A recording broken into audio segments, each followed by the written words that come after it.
Just one thing I want to say.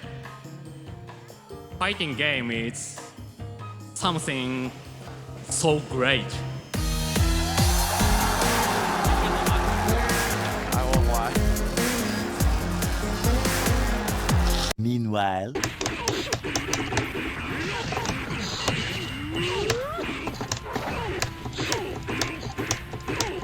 Oh, he's taking a picture during it. Oh my god. He's still going. What in the actual You know what? Fighting games are something great, especially when they include goofy basketball combos. But have you ever noticed over the past couple of years how players' outlook seem to change? Even now when fighting games are way more popular than they've ever been, there's a good portion of the community calling the modern iterations ass. And I know, it's hard to take their insults as constructive when you seem to hear it every damn day, but if you ever stop and consider why they're saying it, the answer being more obvious than Mario's options here is the trigger word accessibility. Which most of you might shrug off and say, so what? Accessibility is needed to attract a broader audience. That's why we have the attention we're getting right now, which is fine until it gets to the point that it brings the overall skill ceiling down because it's overly accessible. The best example being Tekken 8. Now I know I'm late on this, but the release of Season 2 dumbed down majority of the situations into nothing but 50-50s, which closed the skill gap tremendously because no matter how much experience you had in Tekken, you are now no different from a mid-level player, aka basically Street Fighter 6. Now this will go on to create what Max called the Tekken 8 refugee revolution is happening, which had Tekken players going back to play previous titles because of what happened to the game they loved. In the future, look how happy this guy is, dude. This FDX looked like he was at the most dour point of his life, like over the past like several days. And it even sent the Tekken refugees to Street Fighter 6, where they will eventually find no solace. If the whole reason Tekken players are trying to jump ship is because they are tired of having forced mix-ups with 50-50s, you're gonna find no peace in these streets, my man. Here we go. Bonchan, show, please demonstrate. Please demonstrate what I mean. Please demonstrate exactly what I mean. Please, thank you.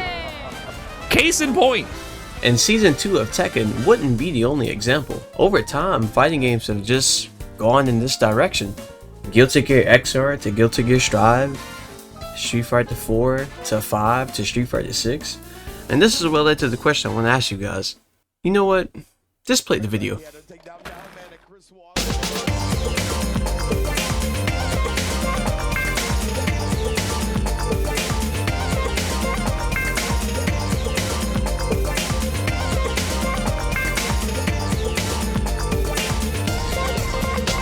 Look, I know that was a very exaggerated way of asking a simple question, but nevertheless, I want to know you guys' answer.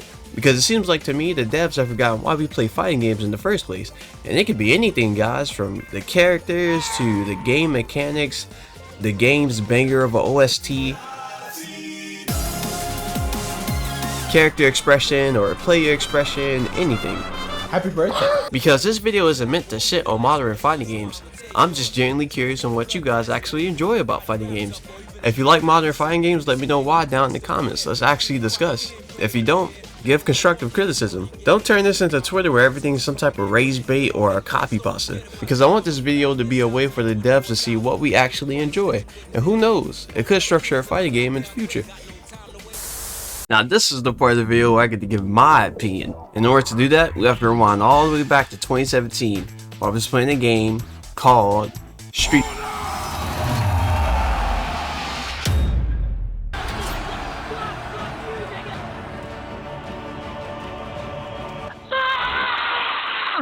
Fuck you, especially you fucking stupid ass fucking double sword bitch. You're a fat. As you can see, the community is still alive and well. There are two things that need to be studied about For Honor. Number one, what about this game induces racism? Number two, why are the servers still shitty till this day? Like, what is this?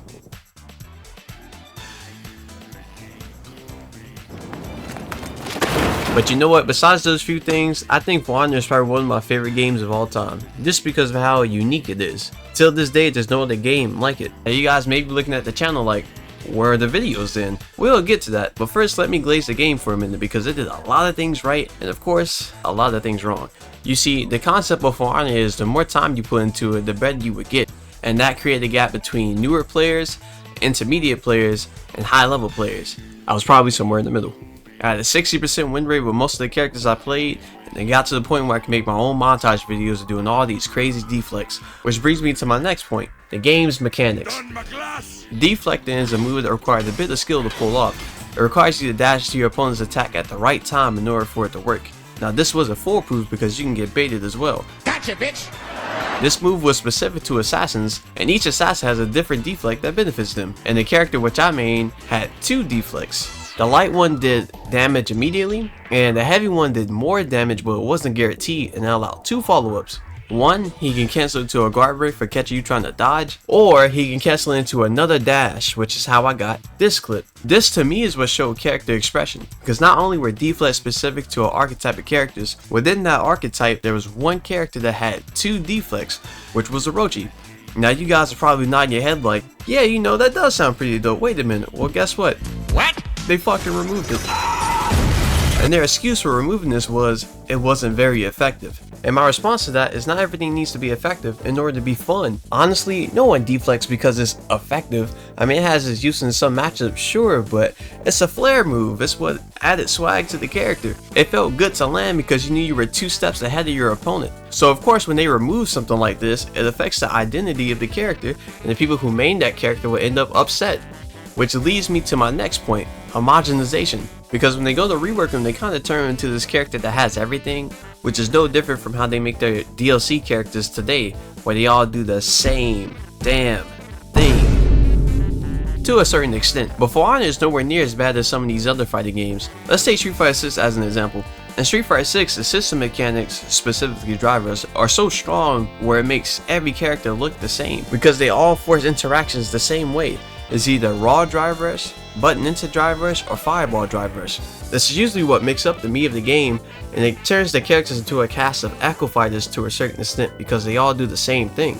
It's just who does it in the best way. Not only does this take away from the variety of the characters, back in the day there used to be a thing we could tell what player was playing a specific character. Now these days I can hardly tell the difference between a high level kin and a mid level kin, and of course the difference lies in their decision making, but there's no wiggle room to define a playstyle specific to themselves. Once again, another good example would be Tekken 8 Season 2 again. But in Season 2 they did this aggressive overhaul which took away from all the archetypes of the characters. The best example being she's been known for getting explosive damage off of her defensive options because her offense was lackluster. Now when you give her good offensive tools and they're easy on top of that, you turn her into this perfect character that no longer requires a specialist to play. A character with very streamlined brain-dead defense gets brain-dead offense. Does that make sense to anyone? And what happens to a character's identity? And then my offense was problematic. It wasn't that good. There I had to think, right? That was good game design, I thought. This reminds me of a comment on one of Corey's videos that says, when everyone is super, no one is. And first off, can we respect on how much of a bar this is? And this also explains why I find this type of game design to be boring or lazy. And I start to see why legacy players prefer to play and watch older fighting games because characters interacted in different ways. And right here we have Hamad explaining why Street Fighter 4 did an excellent job at that. You see, we went from Hamad versus Justin to this. You see how crazy Street Fighter 4 was? The amount of variety in the game was insane. This is literally some matchups of Street Fighter 4. They were cheap. It's not all just footsies. That's what made Street Fighter 4 amazing. You had everything. You wanted to play zoning, some characters zoned you the heck out. You want to play close range, these characters mauled you. You want to play neutral, like traditional keep away mid-range neutral, you had Fei Long, Rose, Ryu, Ken, Evil Ryu. You could do anything. That type of variety is what makes fighting games entertaining to me. characters interacting with different strengths and weaknesses, and players got rewarded for making a character that required a different skill set. That friction is needed in competitive games like this, and that's why a character like JP is healthy for 6, because he plays the game in a different way. But it's not just fighting games that's going through this. A couple of months ago, Xiaoyu released a video on the concept of friction in extraction shooters as well, and he talks about the amount of knowledge and option creates all this friction, but that friction is what makes the game so popular to its core audience. Their players like figuring out what to do. It's what makes the game fun to them. And if you were to take this away, it affects the enjoyment and longevity of the game. Even Max had an example for this. He used Monster Hunter Wilds because they made monsters considerably easier to kill, and now that eliminates the reason to grind for gear. What the meta is in Monster Hunter, dude. Like, the meta doesn't matter because I don't need to, like, optimize shit because things just die. There's no need for me to try to, like, really optimize my game plan because I just swing and things die. Like, this friction thing is very true. When games try to remove too much friction, I'm down for controls getting easier and shit. I think that's fine, man. But when all of the game becomes quality of life, then what life is there to have? You are not logging back into that game after a week, bro. Like, you're just not. And he ain't lying. I didn't log into that game after a week. And I have to agree with Max on this because I think the concept of friction really does highlight why I like playing the games that I do. Let's go back to For Honor. What I like about For Honor is it's a completely unique game. Characters had things specific to themselves, and their archetype would set them apart from the rest of the cast, along with their different strengths and weaknesses. That's where the friction comes from. But the reason why we don't have any For Honor videos on the channel today is because of Season 3. Or what I call the year of the Jesus Christ for making this game worse, Seth. Each Harbinger brought to the table something the community disliked heavily. Reason being, they were either both uncreative or straight up just unbalanced. Meaning they had a very skewed risk reward in their favor, or they just straight up played themselves, or both. And by them merely existing, it made the time I put into the game feel invalid. So I will go on to try Street Fighter V, which would be my first traditional fighting game. And usually people have a bias for their first whatever, right? Well, I don't. And there's a couple of reasons. The game doesn't really promote creativity. Characters really weren't that different from each other, and that's a product of Capcom reducing the skill gap by giving players less options, which in my opinion made the game suffer from a lack of sauce. I'm talking no ketchup, no mustard, just dry burger. That is fucking disgusting. Topic characters kids being very bare bones and lackluster until V-Trigger, and V-Trigger alone was enough for some characters just to straight up win matches because there wasn't any consistent counterplay to it. So the gist of Street Fighter V would go something like this. You'll be playing well, you'll get your opponent low enough for them to pop V-Trigger, they pop V-Trigger, into epic win. Now, they would go on and update some characters and add a new mechanic called V-Shift in Season 5, which was well received by the majority of the community because now you had a consistent option against V-Trigger. People have been asking for a good defensive option for so long, but this is going to be incredibly powerful. Defensive, I love when I see the word defense. Wow, a defensive mechanic, guys. This is awesome. I'm a happy fucking camper. About fucking time. It was truly the missing link of the game, but I felt like it came way too late. By that time, I was kind of bored because I didn't like the way I was winning or losing. So this would lead to me trying out Street Fighter 4, which really opened my eyes because 4 is like the exact opposite of 5. As Ahmad mentioned, there's a lot of variety within the roster, and that's because of the game's options. Defense is really good to the point where it can look scrubby, but it's because Oki would be dangerously unfair without it. So the risk reward makes sense because you can justify getting hit with having so many options. On top of the game's damage was low, and to even get to your favorable position, it took knowledge and execution. There is no V-Trigger or drive rush to close the gap, and while there were characters that did just straight up skip neutral, they were hard and required a specialist to play. This to me is the hallmark of what makes fighting games fun. Not just because of its balance, but because of the variety it offers you creates a never-ending learning curve. You wanna know what fighting games feel like to me these days? They all feel like they subscribe to skipping dinner and getting right to dessert, which is fine for some archetype of games like Marvel. But I don't think every game should feel like that. Because you know what happens when your entire diet is nothing but sweets and desserts? You end up getting sick. Or in my case, you get sick and bored of the games. Modern fighting game mechanics make everything feel so bland.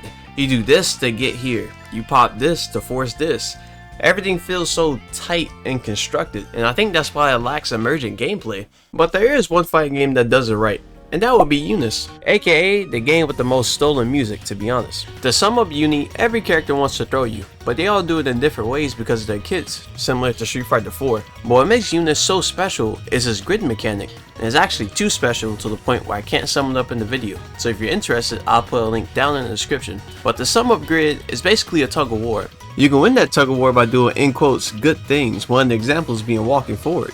And whoever wins that tug of war about time the cycle ends gets his added benefits. And winning the cycle can sometimes dictate on how some of the interactions play out. So that keeps the flow of offense fresh because you will start to see different strategies and outcomes because each player wants to win the cycle. This is what creates Eunice's flow of emergent gameplay. Because the system doesn't play the characters play with the system. You know what that does for the game? It makes the game feel loose.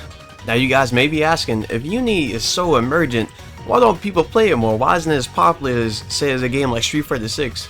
And if I'm gonna be honest with you guys, this is a completely opinionated, by the way, I think it's the game's art style. Honestly, if a friend didn't refer me to this game, I probably would have never tried it out, just because none of the characters really stick out to me. They all kind of look generic. The DLC characters look cool though, but that's just my opinion. But they don't look as cool as characters from, let's say, Guilty Gear Strive, since they're both anime games. Strive and his characters look amazing. Like, every single one of them. Sin, Ino, Nago, like, they look cool. If Uni looked like Strive, you would see it more, 100%. And if you have a similar take as mine, I still recommend you to try the game out. It feels amazing, and it's probably still one of my favorite fighting games, honestly. But to wrap this up, you guys can probably tell, I don't like the direction of modern fighting games. Now, that isn't just to say I straight up hate them. They have their place. I just see a lot of potential in them, which is why I'm so critical of them. And while they don't scratch my competitive itch no more, I still respect them for what they are. Like, Street Fighter 5 isn't a bad game, I enjoy it for what it is. And to be honest, I like the pacing of 5 more than 6. Even with Tekken 8. Like, I really enjoyed Season 1 of Tekken. I thought it was the best modern fighting game out, to be honest, until they did what they did, of course. And I just don't downright hate 6. In fact, going to EVO really changed my perspective on the game. Playing people you actually know makes the game feel better, in my opinion. Which shows how important a sense of community is when it comes to playing these type of games. Support your locals, people. I've even returned to playing For Honor more. And in the midst of making this video, they released cross progression. So now, if you have any older accounts on consoles, you can now play it on PC. Hopefully you guys enjoyed the video. And once again, I have to ask you the question. What makes fighting games fun for you? Have a nice one.